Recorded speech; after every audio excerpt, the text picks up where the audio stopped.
They say the opposite of love isn't hate, it's indifference.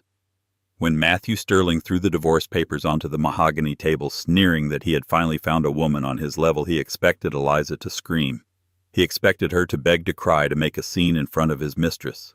He wanted the satisfaction of breaking her. But Eliza, she didn't shed a single tear. She simply signed the papers, packed a small bag, and walked out into the night with a terrifying calmness. Matthew thought he had won. He had no idea that a Gulfstream G650 was already waiting on the tarmac, sent by the one billionaire Matthew feared most. Watch what happens when a disregarded wife returns not as a victim, but as a queen. The crystal chandelier above the dining table cast a fractured, shimmering light over the dinner party, but it did nothing to warm the chill in the room. It was Matthew Sterling's 40th birthday, and his wife Eliza had spent 3 days preparing the menu. She had sourced the truffles from a specific importer in Alba, she had roasted the duck exactly to his preference, and she had polished the silverware until her fingers ached. Yet as she placed the final course on the table, Matthew didn't look at her. His eyes were fixed on the woman sitting to his right, Jessica Cole. 24 years old, a junior associate at Matthew's architecture firm, and possessing a laugh that sounded like glass-breaking, sharp, shiny, and dangerous. She was wearing a dress that cost more than Eliza's entire wardrobe, a slinky emerald number that left very little to the imagination. "This duck is adequate," Matthew said, finally glancing at his wife. He swirled his wine, a vintage Cabernet he had bought for himself. "Though it's a bit dry, Eliza. You really should have watched the timer better." The guests, 3 other couples from the firm and Matthew's imposing mother, shifted uncomfortably. The duck was perfect. Everyone knew it. "I'm sorry, Matthew," Eliza said softly. Her voice was steady, betraying nothing. She sat down at the opposite end of the table. "I'll do better next time." "Next time," Matthew muttered loud enough for everyone to hear. He turned back to Jessica. "You know, Jessica was telling me about the new Skyline project in Dubai. She has such a vision. It's rare to find someone who understands the soul of a building.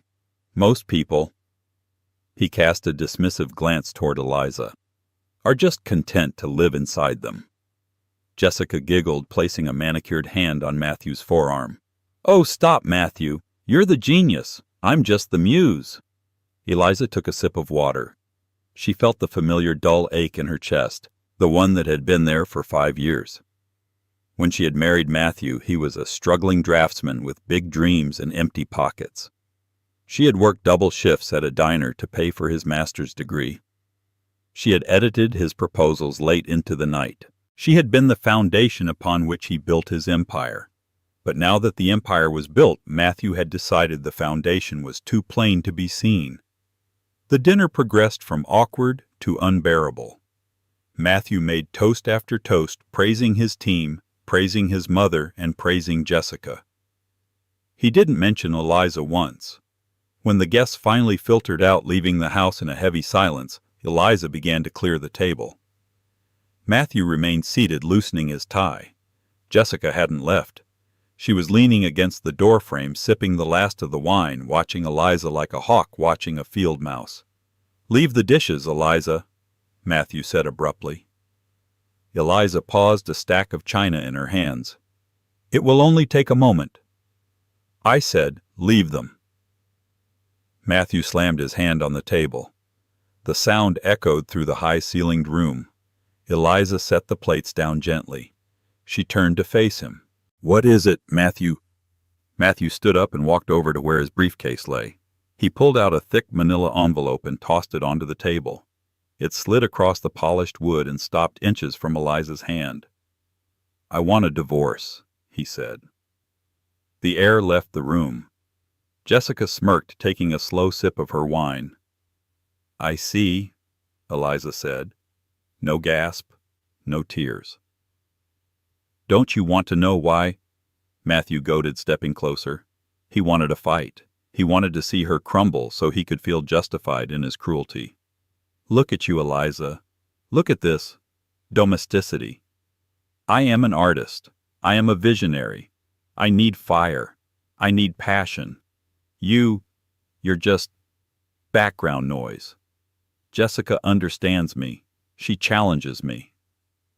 He's outgrown you, sweetie. Jessica chimed in, her voice dripping with faux sympathy. It happens. Some people are meant to soar and others are meant to hold the string. You can let go of the string now. Eliza looked from Matthew to Jessica. She saw the cruelty in their eyes, the smug satisfaction. They expected her to fall to her knees. They expected her to remind Matthew of the nights she nursed him through the flu or the loans she took out to save his first company. Instead, Eliza reached into her pocket, pulled out a pen, and pulled the papers toward her. "Where do I sign?" she asked. Matthew blinked. His aggressive stance faltered. "What?" "The papers," Eliza said, flipping to the back page. "You've tabbed the signature lines. Very efficient." You aren't going to fight for this?" "For me?" Matthew stammered, his ego taking a sudden confusing hit. "You've made your choice." "Matthew?"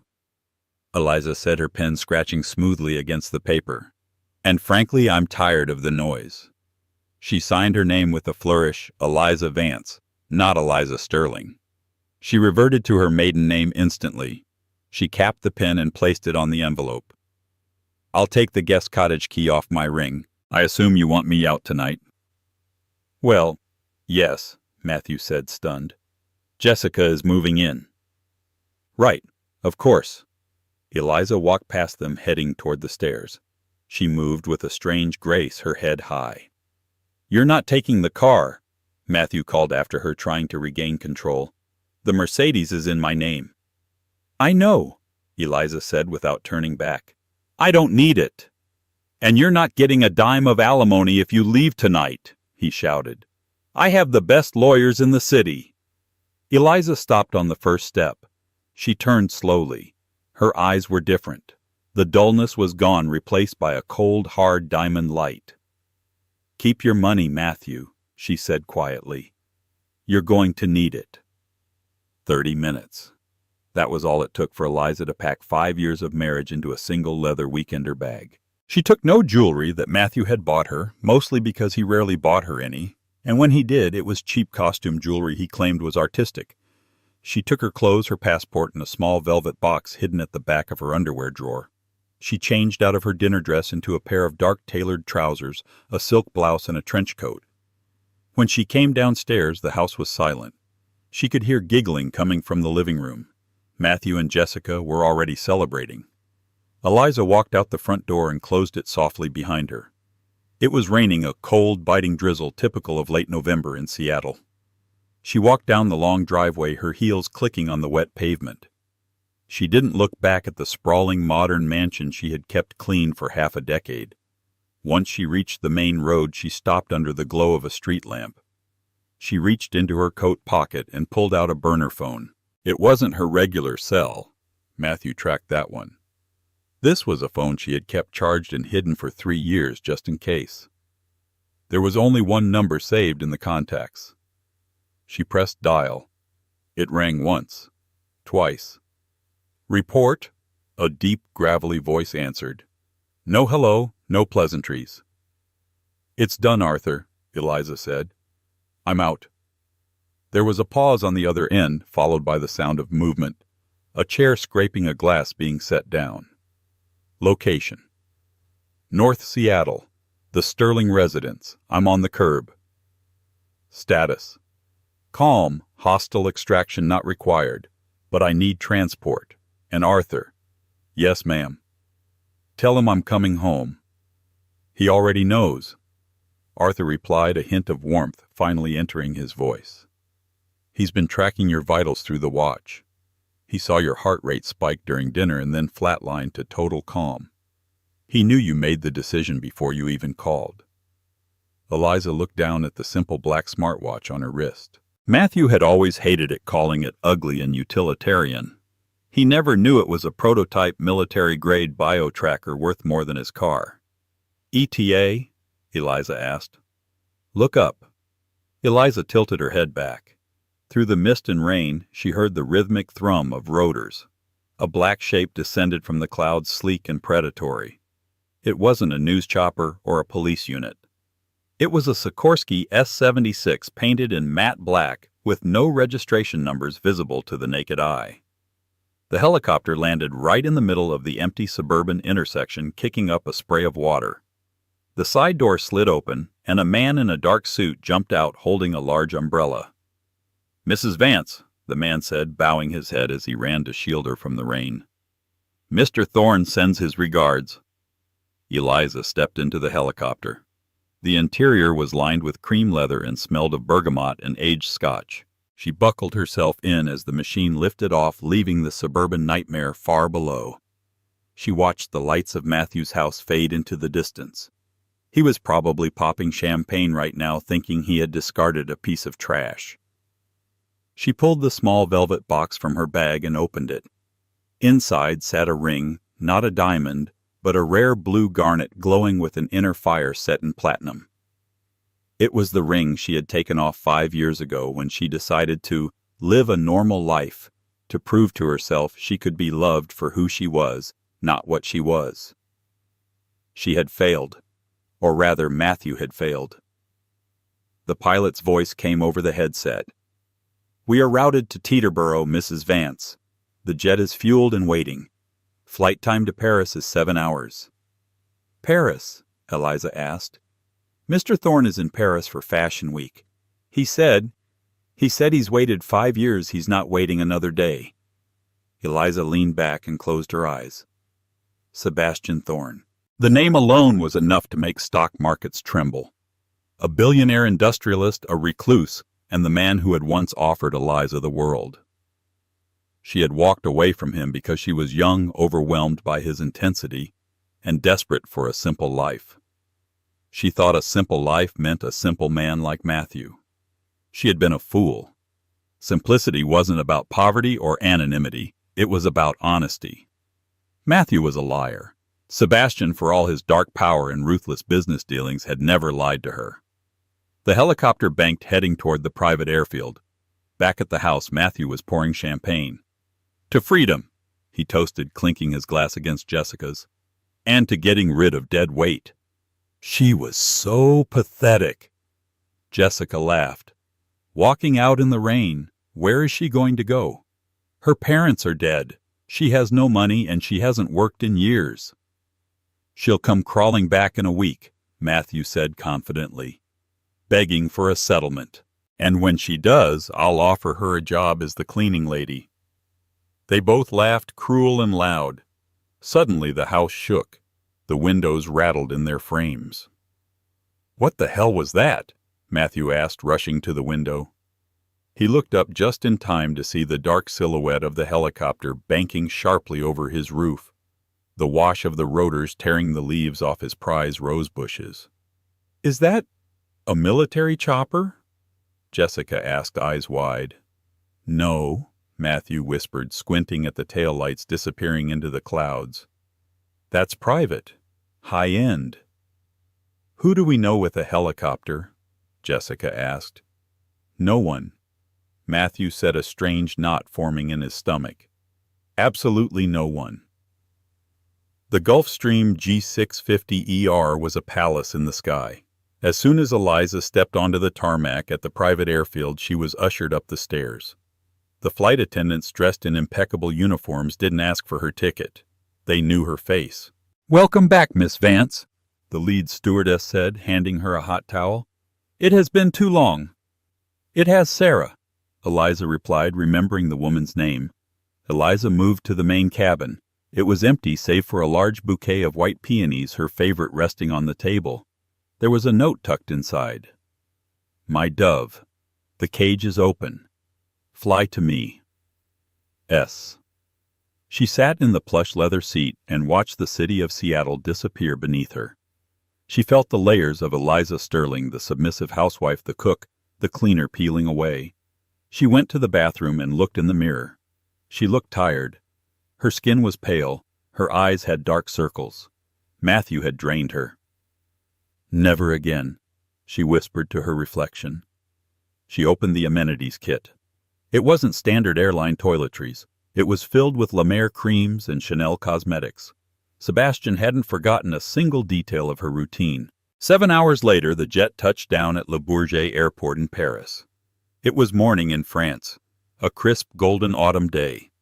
A convoy of 3 black SUVs was waiting on the tarmac. As Eliza descended the stairs, the back door of the middle SUV opened. A man stepped out. He was tall, over 6'3", with broad shoulders, clad in a bespoke charcoal suit that cost more than Matthew's annual salary. His hair was dark, touched with silver at the temples, and his eyes were the color of a stormy sea, intense, intelligent, and currently locked onto Eliza. Sebastian Thorne, the Iron Wolf of Wall Street. He didn't smile. He didn't wave. He simply stood there waiting. Eliza felt her heart hammer against her ribs. She walked across the tarmac, her pace quickening with every step until she was running. Sebastian opened his arms and she collided with him. He caught her easily, lifting her off her feet, burying his face in her neck. He smelled of rain, expensive tobacco, and safety. "I have you," he murmured against her hair, his voice vibrating through her chest. "I have you, Eliza." "I'm sorry." She choked out, tears finally spilling over. The tears she hadn't shed for Matthew came freely now. "I'm so sorry I left." "Hush," Sebastian said, setting her down but keeping his arms locked around her waist. He pulled back to look at her face. His thumb traced the dark circles under her eyes, his expression darkening. "He hurt you." It wasn't a question. "Not physically," Eliza said. "But he made me feel small, invisible." Sebastian's jaw tightened. A dangerous look passed over his face, terrifying to his enemies, but comforting to Eliza. "He will learn what it means to be small. I promise you that." He opened the car door for her. "Get in. We have a lot of work to do." "Work?" Eliza asked, wiping her eyes. "Tonight is the darker side of Fashion Week. The Obsidian Gala," Sebastian said as he slid in beside her. "Everyone who is anyone will be there. Investors, moguls, and architects seeking funding." Eliza froze.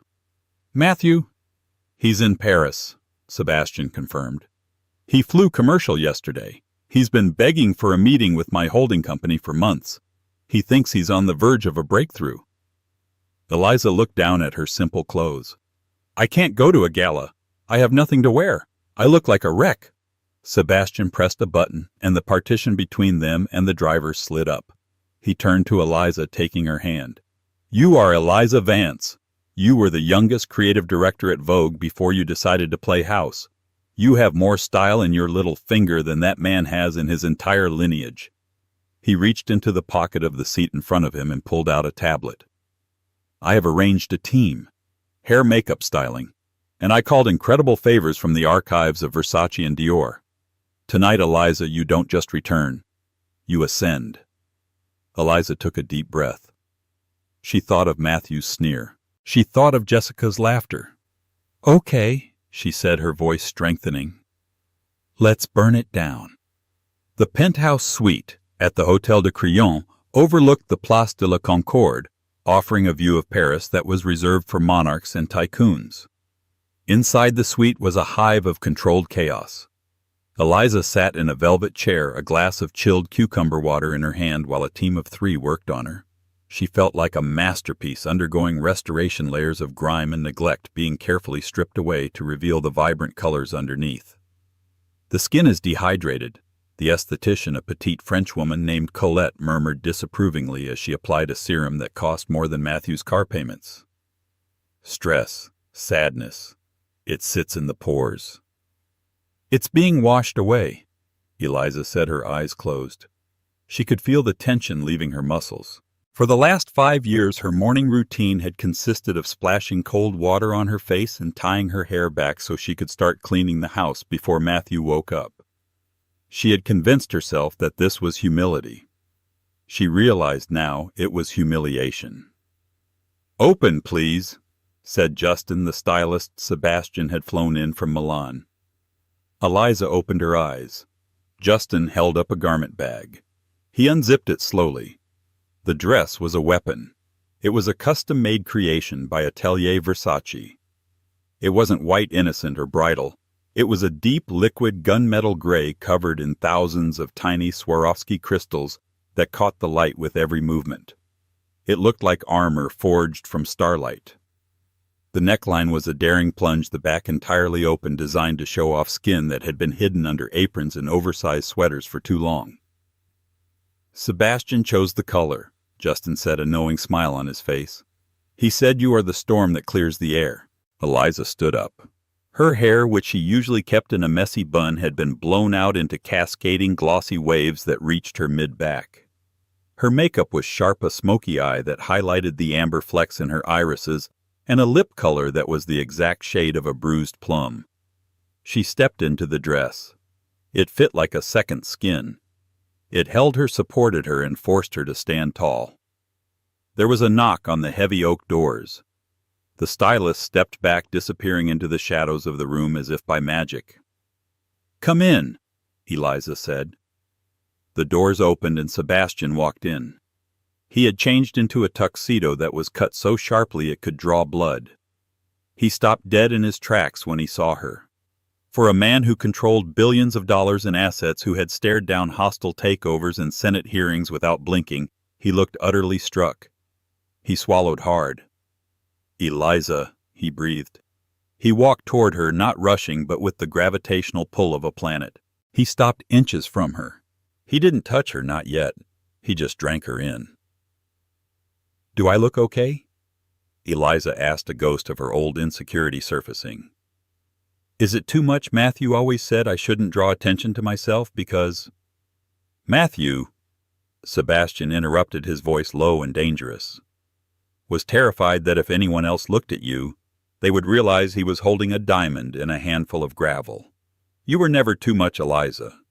He was just too little." He reached into his jacket pocket and pulled out a long, thin velvet case. "I didn't buy this for you," Sebastian said, opening the case. "I retrieved it. It has been in my family vault for 3 generations. The Thorn Legacy Diamond." Eliza gasped. Resting on the black velvet was a necklace of white diamonds centering on a pear-shaped stone that was easily 20 carats. It was heavy, historical, and priceless. "Sebastian, I can't wear this. If I lose it—" "It belongs on your neck, nowhere else," he said, stepping behind her. She lifted her hair, and he fastened the clasp. His cold fingers brushed against the warm skin of her nape, sending a shiver down her spine that had nothing to do with the temperature. "There," he whispered against her ear. "Now you are ready." Eliza turned to the full-length mirror. The woman staring back wasn't the tired housewife who cried over a dry duck roast. This woman was a titan. She looked expensive, dangerous, and unattainable. "Who is she?" Eliza whispered.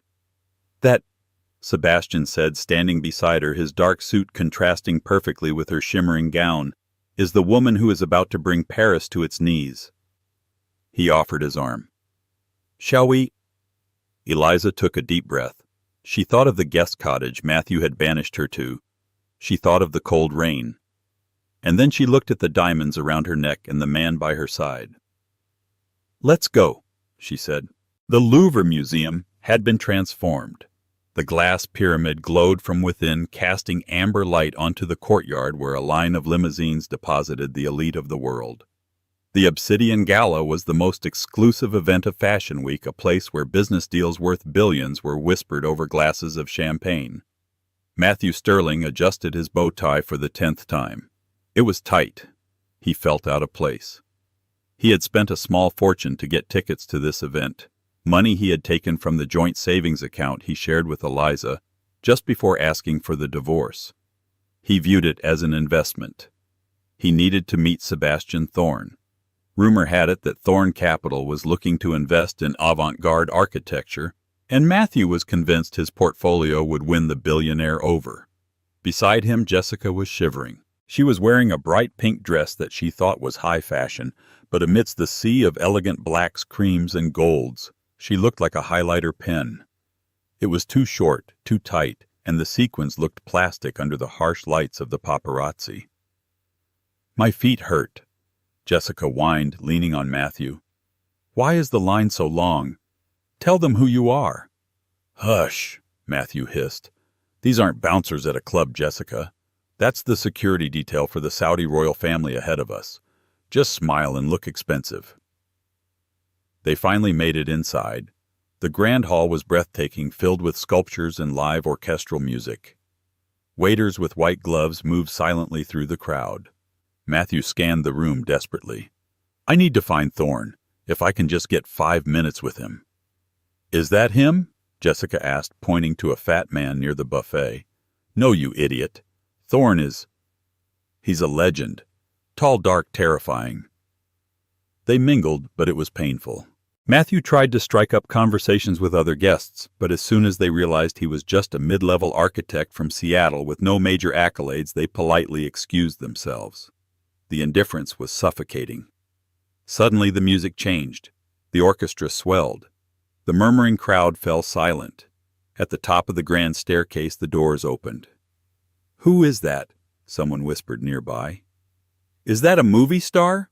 asked another. Matthew looked up. At the top of the stairs stood a man who looked like he owned the very air in the room. Sebastian Thorne. He was imposing, regal, and terrifyingly handsome. But no one was looking at him. They were looking at the woman on his arm. She was a vision in gunmetal and diamonds. She moved with a liquid grace, the light catching every curve, every crystal on her dress. Her head was held high, her expression one of cool, detached amusement. The massive diamond at her throat glittered like a captured star. Matthew squinted. There was something familiar about the way she walked, something about the tilt of her chin. "Wow," Jessica breathed, actually impressed. "Look at that dress. That must be worth more than your house." The couple began to descend the stairs. The crowd parted for them like the Red Sea. Photographers who had been bored all night suddenly went into a frenzy, flashes exploding like lightning. As they reached the bottom of the stairs, the woman turned her head slightly and laughed at something Sebastian whispered. The sound hit Matthew like a physical blow. He knew that laugh. He hadn't heard it in years, not since before the bills and the stress and his own ego crushed it out of her, but he knew it. "Eliza," he whispered. Jessica laughed. "What, that is not your frumpy ex-wife, Matthew. That woman is... she's royalty or something. Look at the jewelry." But Matthew was moving. He couldn't help himself. He pushed past a waiter, spilling a tray of drinks, ignoring the gasps of indignation. He had to know. Sebastian and the woman were surrounded by a circle of admirers. The CEO of LVMH was shaking the woman's hand. A famous Hollywood director was kissing her cheek. Matthew shoved his way to the front of the circle. "Eliza!" he blurted out. The conversation in the circle died. The music seemed to stop. The woman in the gunmetal dress turned slowly. Her eyes, cool and sharp, landed on Matthew. There was no recognition in them at first, just a polite, distant curiosity one might show a rude stranger.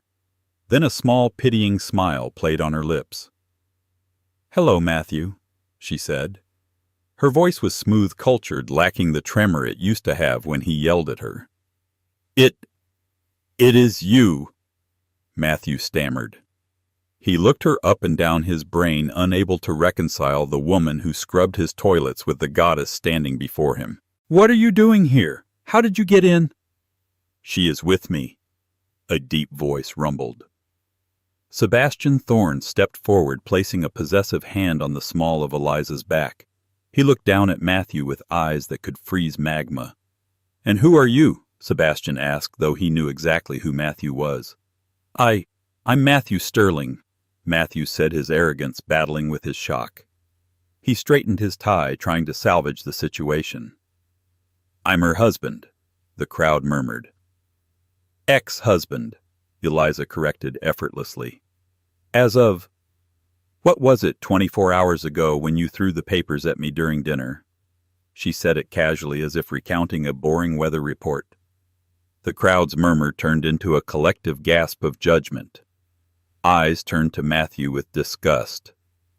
"Eliza, don't make a scene," Matthew hissed, his face turning red. "What is this? Did you rent that dress? Are you working as an escort?" Jessica finally caught up, grabbing Matthew's arm. She looked at Eliza, and for the first time in her life, Jessica felt completely inadequate. The cheap sequins on her dress seemed to burn her skin. "Matthew, let's go," Jessica whispered, sensing the danger. "No," Matthew snapped. He looked at Sebastian. "Mr. Thorne, I've been trying to reach you. I have a proposal, and since you're acquainted with my ex, maybe we can discuss it. I'm sure Eliza has told you about my talent." Sebastian looked at Matthew, then at Eliza. A dark amusement danced in his eyes. "She has mentioned you," Sebastian said. "She told me you found her cooking adequate and her presence background noise." Matthew paled. "Mr. Sterling." Sebastian continued, his voice raising just enough so the surrounding billionaires could hear. "My company invests in visionaries, men of character, men who recognize value. You held a woman who is capable of captivating Paris in the palm of her hand, and you treated her like a servant. That tells me everything I need to know about your judgment. But business is business." Matthew tried sweating now. "My business is personal," Sebastian said, "and you have offended my partner." "Partner!" Matthew choked out. Eliza stepped forward, closing the distance between herself and Matthew. She smelled of rare orchids and ozone, nothing like the bleach and onions she used to smell like. "Matthew," she said softly, "you wanted passion. You wanted fire. You wanted to soar." She gestured to the glittering room, the waiting paparazzi, the man beside her who controlled the world. "I'm flying," she said, "and you're still on the ground worrying about the duck." She turned back to Sebastian. "I'm bored of this, darling. Shall we go to the VIP lounge? The air is a bit stale down here." "After you," Sebastian said. They turned their backs on him. Matthew stood there, the center of attention for all the wrong reasons. A waiter stepped up to him. "Sir," the waiter said icily, "you are blocking the flow of traffic. Please move aside." As Matthew was ushered away, he watched Eliza ascend the stairs to the VIP balcony, her hand firmly in Sebastian's. She didn't look back, not once. Jessica tugged on his arm. "Matthew, everyone is staring at us. We have to leave." I don't understand." Matthew muttered, his world tilting on its axis. "She was just Eliza." "No." A woman standing nearby, a famous fashion editor, said, sipping her champagne. "She was never just anything. You were just too blind to see it." 3 months had passed since the Obsidian Gala. For Matthew Sterling, they had been the longest 3 months of his life. The fallout from Paris had been subtle at first, like a hairline fracture in a dam. It started with phone calls not being returned. Then the invitations to charity dinners stopped coming. Then the contract for the new symphony hall. The project Matthew had banked his entire fiscal year on was abruptly awarded to a rival firm. Matthew sat in his office in downtown Seattle, staring at the rain streaking the floor-to-ceiling windows. The office was quiet. Too quiet. He had laid off half his staff the week before. "Matthew!" He turned. Jessica was standing in the doorway. She wasn't wearing high-end lingerie or bringing him wine anymore. She was wearing a raincoat and holding a cardboard box. "What are you doing?" Matthew asked, rubbing his temples. He had a permanent migraine these days. "I'm leaving," Jessica said, chewing gum. "My paycheck bounced again, Matthew. And frankly, this whole tortured artist vibe isn't cute when you can't pay for the lease on the Mercedes." "It's a cash flow problem," Matthew snapped, standing up. "It's temporary. Once the Dubai deal goes through." "There is no Dubai deal." Jessica cut him off. "I checked your emails. They pulled out. They said your recent designs lacked soul." She let out a cruel laugh. "Funny. That's exactly what you said about Eliza's cooking." "Don't say her name," Matthew roared. "She's on the cover of Architectural Digest this month, you know," Jessica said, twisting the knife. A 6-page spread on the restoration of a historic chateau in the Loire Valley. The headline calls her "The Hidden Genius Returns." Turns out everyone loves a comeback story. She dropped her keycard on his desk. I'm going back to my parents' place. Don't call me. She walked out. Matthew didn't chase her. He didn't care. Jessica was a symptom of his ego. She was easily discarded. What terrified him was the letter sitting on his blotter. It was from the bank. Sterling Architecture was in default. He had leveraged his house, his car, and the firm's assets to fund the expansion he thought would make him a billionaire. Now the bank was calling in the debt. He had 48 hours to come up with $4 million or he would lose everything. He had made calls. He had begged old friends. He had even tried to call his mother, but she had hung up on him, ashamed of the gossip surrounding his public humiliation in Paris.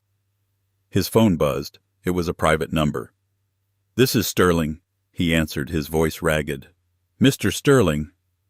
A crisp, professional female voice spoke. "This is the executive office of the Vanguard Acquisition Group.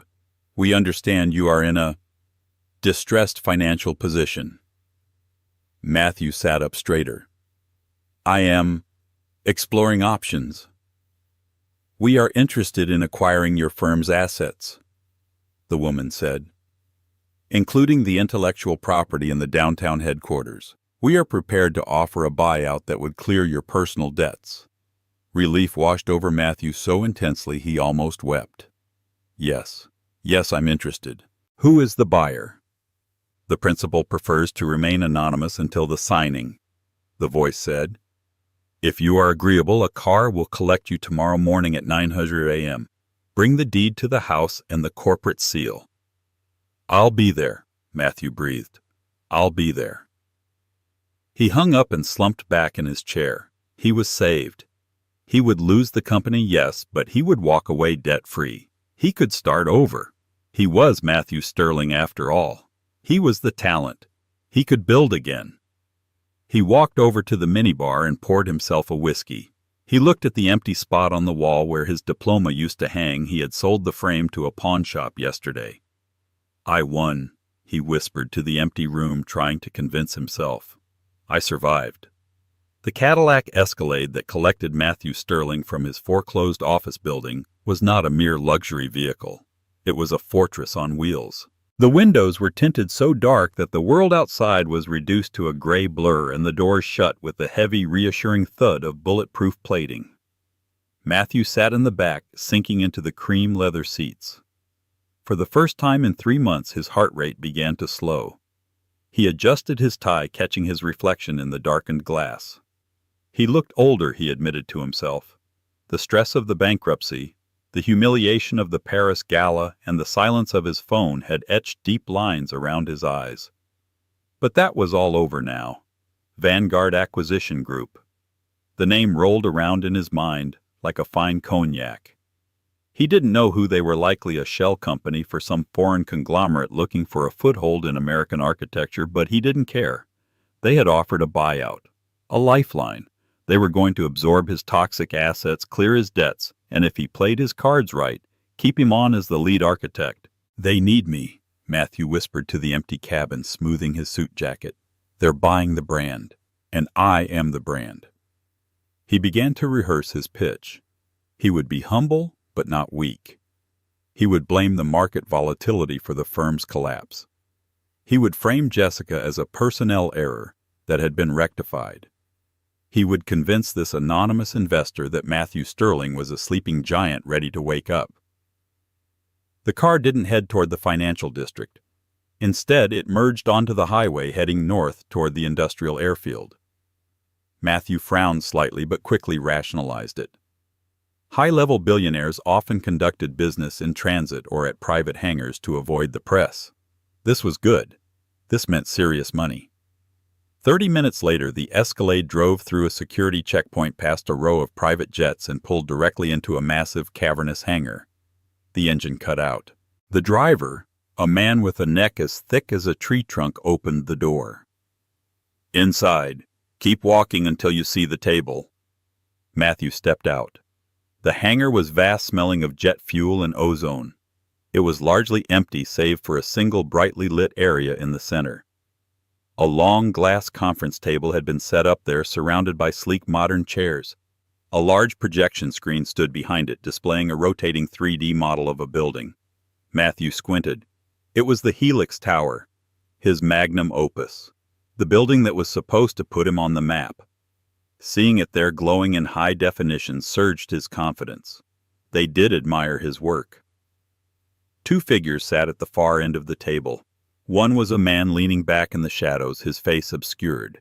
The other was the principal, sitting at the head of the table, back turned to Matthew, examining the screen. "Mr. Sterling," the driver announced, his voice echoing off the metal walls. "Delivery complete." Matthew straightened his spine and walked toward the light. "Good morning." He projected his voice using his best boardroom tone.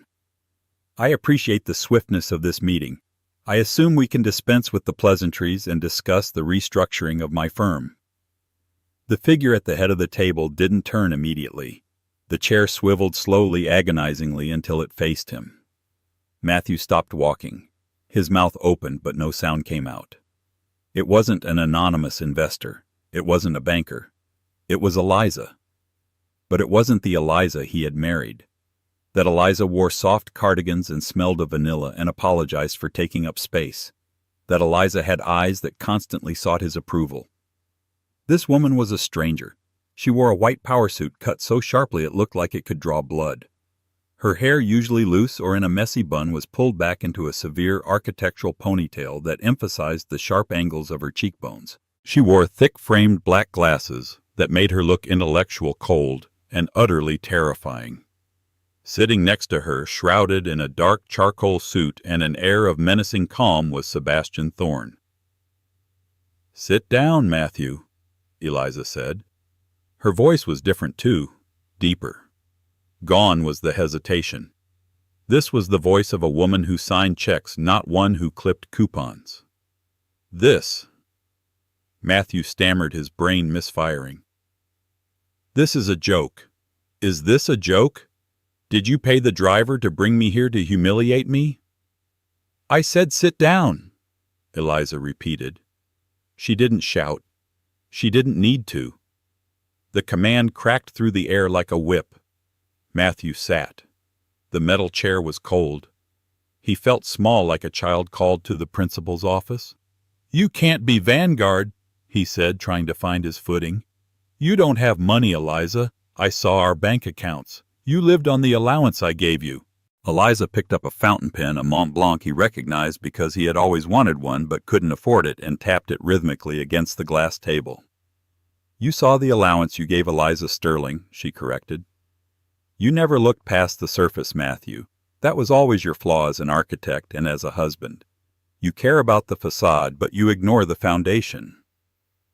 She slid a thick leather-bound folder across the table. It slid effortlessly across the glass and stopped inches from his hand. "Open it." Matthew opened the folder. The first document was a birth certificate. Eliza Marie Vance. He stared at the name. It sounded familiar, ringing a distant bell from his college days studying industrial supply chains. "Vance," he muttered. "Like Vance Steel. Vance Steel, Vance Shipping, and the Vance Global Trust." Eliza listed her eyes, boring into him. "My grandfather founded the company in Pittsburgh 70 years ago. My father expanded it into international logistics. When they passed in the crash, I was the sole beneficiary." Matthew felt the blood drain from his face. Vance Steel was an industrial titan. It supplied the girders for half the skyscrapers in New York. If she was that Vance. "You're a billionaire," he whispered, the realization hitting him like a physical blow. "You've been a billionaire this whole time." "I am," she said simply. "Then why—" Matthew's voice rose, cracking with a mix of hysteria and indignation. "Why did you scrub my floors? Why did you let me worry about the mortgage? Why did you let me take out loans when you could have written a check and fixed everything? Because I didn't want to buy a husband, Matthew." Eliza slammed her hand on the table, the first crack in her icy demeanor. "I wanted a partner. I saw what money did to my father, how every woman he met only saw the dollar signs. When I met you, you were struggling passionate and you seemed to see me, so I hid the trust. I wanted to build a life with you from the ground up. I wanted to know that if we succeeded, we did it together. She leaned back, the ice returning to her eyes.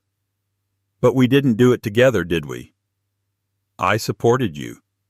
I edited your proposals. I managed your life. And the moment you got a taste of success, you decided I wasn't decorative enough for your new life. Matthew scrambled for a defense. I was under pressure. The firm, the stress. Save it. Sebastian spoke for the first time. His voice was a low rumble vibrating with suppressed violence. We are not here for a marriage counseling session, Sterling. We are here for business. Sebastian opened a file in front of him. Vanguard Acquisition is a joint venture between Thorn Capital and the Vance Trust. We have purchased the outstanding debt of Sterling Architecture from your creditors. So you bought my debt, Matthew said, a flicker of his old arrogance returning. That means you're my investors now. Fine. I can work with that. I can turn this around. With your capital and my genius. Stop! Eliza cut him off. She pressed a button on a remote. The image on the projection screen changed. It was no longer the 3D render of the Helix Tower. It was a scanned image of a cocktail napkin stained with coffee rings. On it was a rough sketch of a spiraling tower with detailed notes on the structural integrity of the curve. In the bottom corner of the napkin were the initials EV. Matthew stared at the screen. He remembered that napkin. They were at a diner 3 years ago. He had been stuck on the wind load problem for the tower. He was ready to quit. Eliza had grabbed a pen, sketched for 5 minutes, and solved a physics problem that had stumped his entire engineering team. Matthew swallowed dryly. That is the original concept for the Helix Tower, Eliza said. Created by me. She clicked the remote again. A new image appeared. A digital timestamp from a cloud server. This is the metadata for the waterfront park proposal, she continued. Author Eliza Vance. Last modified 3:00 a.m. while you were asleep after a networking dinner that ended with you stumbling home drunk. She clicked again, and again. Every major project Matthew had claimed credit for: the Opera House, the library extension. The stadium renovation was shown side by side with Eliza's original notes, timestamps, and corrections. You aren't a genius, Matthew, Eliza said, her voice dropping to a whisper that carried more weight than a scream. You're a draftsman. You took my ideas, my solutions, and my hard work, and you put your name on them. You convinced yourself that because I was your wife, my mind belonged to you. It's community property, Matthew shouted, standing up. We were married. What's yours is mine. Not anymore, Sebastian said. And certainly not when it involves fraud. Eliza closed the folder. Here is the situation. You are currently in default on $4 million of debt. The bank was about to foreclose. We stepped in. So you save me, Matthew insisted, desperate to spin this. No, Eliza said. We own the debt, which means we have the right to seize collateral immediately. And since you signed the company assets, including all intellectual property, as security for the loans, we are seizing the IP. She looked at him with a terrifying calmness. I am taking back my designs, Matthew. All of them. The Helix Tower. It will be built, but under the Vance Thorn name. The awards you won, we are petitioning the board to have them rescinded based on proof of plagiarism. You are not just bankrupt. You are professionally erased. Matthew gripped the edge of the table. The room was spinning. You can't do this. I'll sue. I'll tell the press. Go ahead. Sebastian smiled, a predator baring its teeth. Tell the press that you stole your wife's work. Tell them that the visionary Matthew Sterling can't even use AutoCAD without his wife's help. Please. The press release is already written. We're just waiting for you to pull the trigger. Matthew slumped back into his chair. He looked at Eliza, really looked at her. He saw the strength he had ignored, the intelligence he had belittled, the beauty he had been too blind to see.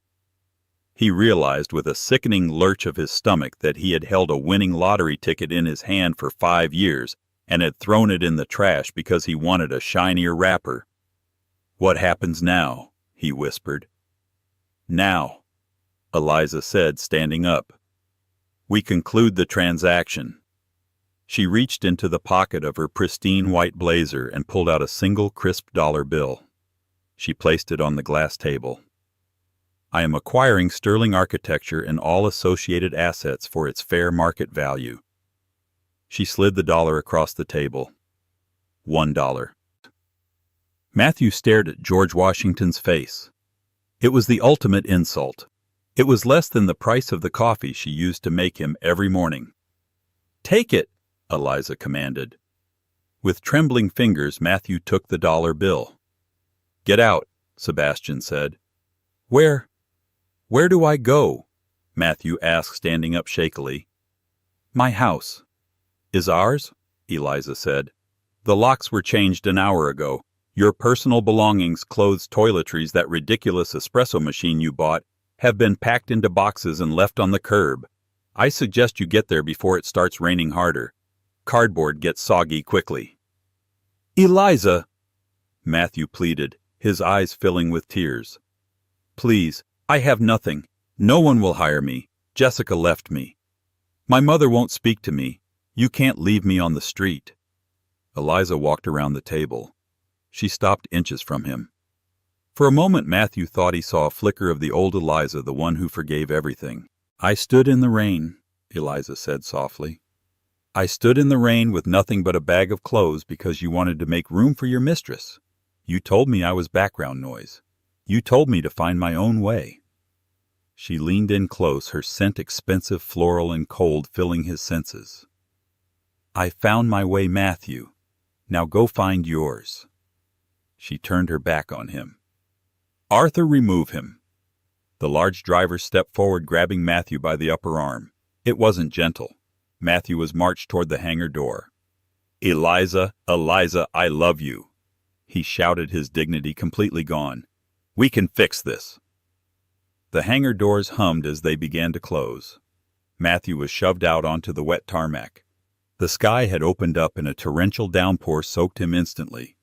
He stood there clutching his single dollar bill, watching the gap between the heavy steel doors shrink. Through the narrowing gap he saw Sebastian walk up to Eliza. He saw the billionaire wrap his arms around her waist. He saw Eliza lean back into him, her head resting on his shoulder, looking at the blueprint of her tower on the screen. Then the doors slammed shut with a final booming clang that sounded like a prison cell closing. Inside the warmth of the hangar, silence returned. Eliza let out a long, shaky breath. Her hands were trembling slightly. Sebastian turned her around, his large hands cupping her face. His thumbs brushed over her cheekbones. "You did it." "I did," Eliza whispered. She looked at the closed doors. "I thought I would feel guilty. I thought I would feel sad." "And?" Sebastian asked, searching her eyes. "I feel—" She paused, a genuine smile breaking across her face, lighting up the gloom of the hangar. "I feel light. I feel like I can finally breathe." Sebastian smiled back, a look of pure adoration on his face. "Then let's go. The pilot is ready. We have a meeting in Milan tomorrow, and I believe you have a skyscraper to build." "No," Eliza corrected him, taking his hand and leading him toward the waiting Gulfstream jet visible through the rear exit. "We have an empire to build." As they walked toward the jet, Eliza didn't look back at the closed hangar doors. She didn't think about Matthew Sterling standing in the rain, realizing too late that he had traded a diamond for a stone. She only looked forward toward the horizon, where her future was waiting, bright, golden, and entirely her own. And that is the story of how Eliza Vance went from a discarded wife to a queen of industry. Matthew learned the hardest lesson of all: never mistake silence for weakness, and never underestimate the person holding up your world. He thought he was the architect of his own success, but he was just standing on a foundation Eliza built, and when she left, the whole house came down. "What do you think?" Did Matthew deserve to lose everything, or was Eliza's revenge too harsh? I personally think he got exactly what he ordered. If you enjoyed this story of karma and transformation, please smash that like button. It really helps the channel grow. And don't forget to subscribe and hit the bell notification so you never miss a story. We have a crazy mafia romance coming up next week that you won't want to miss. Thanks for watching and see you in the next video.